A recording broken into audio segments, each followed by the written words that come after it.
నమస్కారం అండి.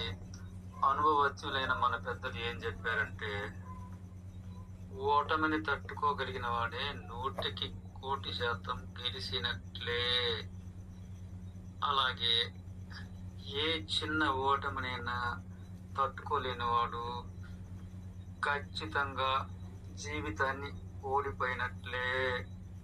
కనుక నిజమైన ఓటమి ఏంటో, నిజమైన గెలుపు ఏంటో సహనము, ఓర్పుతో జీవించేవాడికి తెలుసు. ఏ అనుభవము తెలియక ఇక అమాయకంగా గెలిచాను అంటూ ఆనందించేవాడిని చూసి సంతోషించడమే మనలో నిజమైన గెలుపు.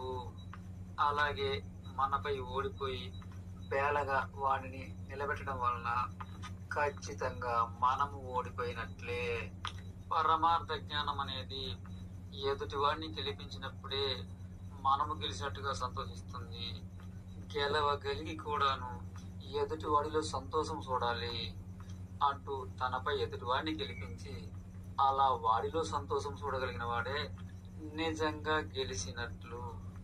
ఇటువంటి వారికి అల్ప సంతోషాలు, క్షణిక ఆవేశాలు ఏమిటో పూర్తిగా తెలుసుకునే జీవిస్తూ ఉంటారు. అటువంటి మానవులే నిజమైన మహానీయులు. ఇంత తెలియడం అనేది అంత సులువైన పనేమీ కాదు. ఓటముని భరించగలిగిన వాడి పక్షాన్నే దేవుడు ఉంటాడు. తెలుసుకోలేని వాడికి చెప్పినా తెలియదు. నిజానికి ఓటమైనా గెలిపైనా ఒకటై ఉంటుంది తప్ప 2, 3 ఉండవు కదా. ఓటమికి సిద్ధముగా ఉన్నవాడే గెలుస్తాడు.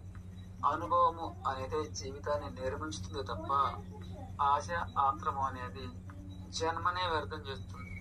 పరమార్థం అనేది దేవుడు కూడా ఇవ్వలేని మహావరం. ఇదేదో గొప్ప బోధన అనుకోకండి. ఈ పిచ్చివాగుడు నాకే తెలియలేదు కనుక మీ అమూల్యమైన కాలానికి 2 నిమిషాలు సోది వినిపించినందుకు క్షమించండి.